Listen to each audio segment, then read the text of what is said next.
Parlons alors du troisième retour de Jésus-Christ. Retenez que le troisième retour de Jésus-Christ est signalé dans le livre de Apocalypse, chapitre 20, versets 1 à 6. Le troisième retour de Jésus-Christ.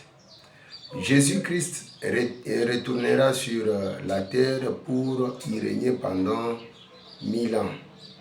Avant que cela n'arrive, il y aura d'abord les signes qui vont précéder son troisième retour. Jésus-Christ retournera sur la terre pour y régner pendant 1000 ans.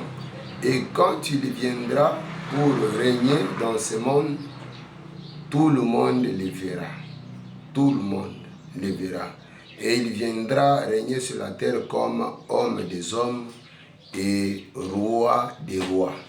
Il va régner sur la terre pendant un jour, c'est-à-dire 1000 ans. Un jour de Dieu égale à 1000 ans pour les hommes.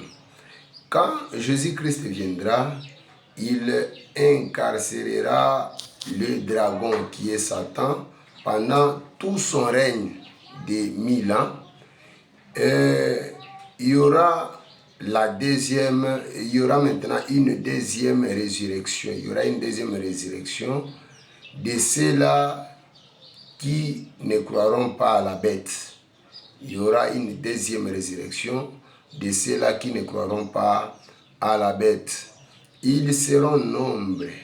Ils seront nombreux. Jésus-Christ viendra ressusciter tous. Et son règne sera un règne de paix. Parce que Satan sera incarcéré. Il n'y aura ni mort, ni maladie, ni quoi que ce soit. Ça sera un règne de paix. Pourquoi? Parce que Satan sera déjà incarcéré. Satan sera déjà incarcéré. Il viendra ressusciter tous ceux-là qui sont morts pendant la période de la bête. Il va régner pendant 1000 ans sur cette terre. Il n'y aura ni souffrance, ni chagrin, ni mort. Apocalypse chapitre 20, versets 1 à 6. Actes des apôtres, chapitre 1, versets 9 à 11. Luc, chapitre 17, versets 22 à 24. Matthieu, chapitre 24, versets 3 à 13. Et 2 Thessaloniciens, versets 2, 1 à 8. C'est là où on parle de tout ça.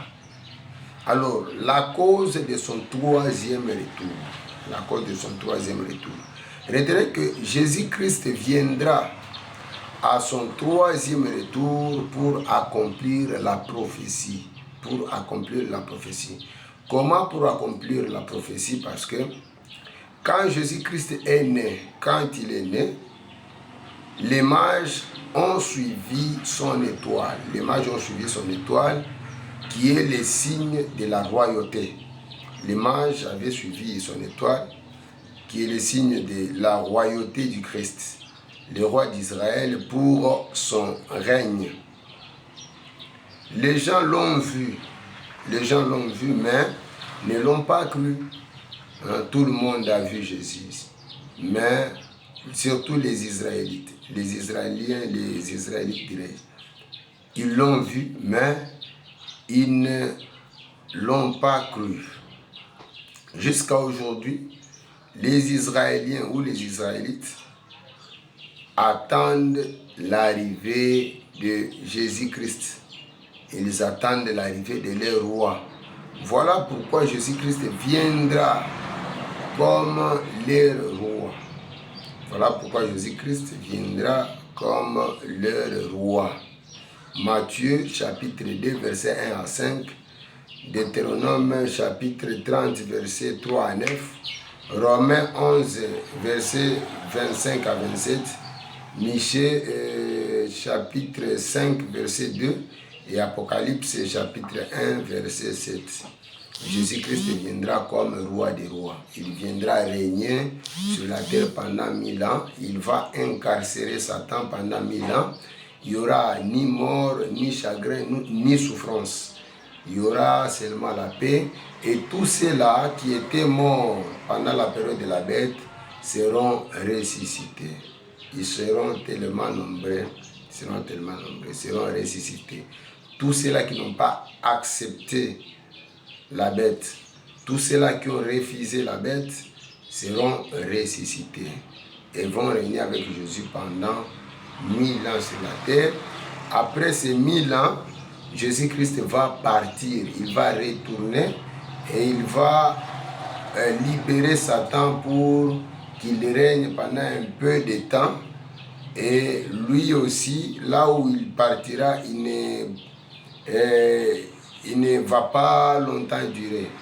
Il va partir pour un peu de temps afin de retourner maintenant pour son jugement. Avant de partir, après son règne de 1000 ans, il va libérer Satan. Satan va commencer encore à dominer.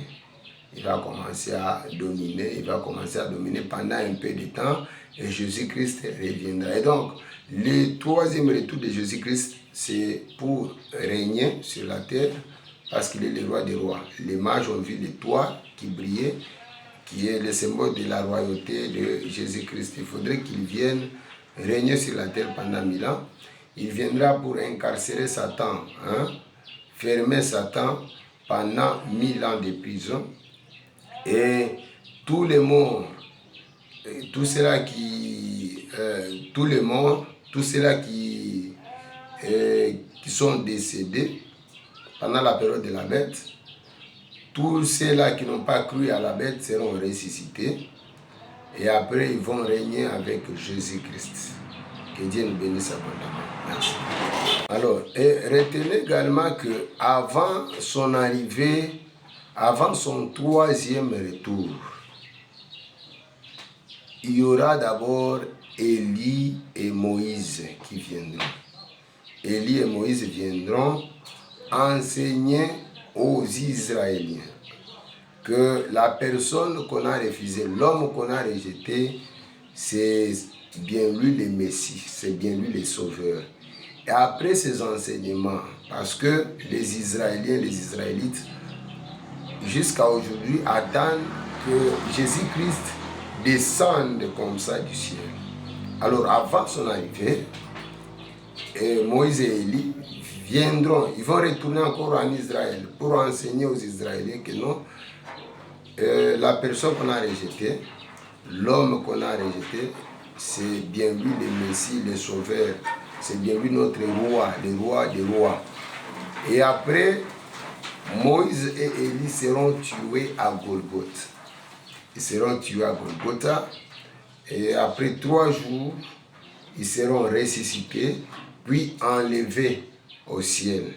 Et après le départ, ça serait maintenant l'arrivée de Jésus-Christ, le retour de Jésus-Christ pour sa troisième fois. Que Dieu nous bénisse abondamment. Merci.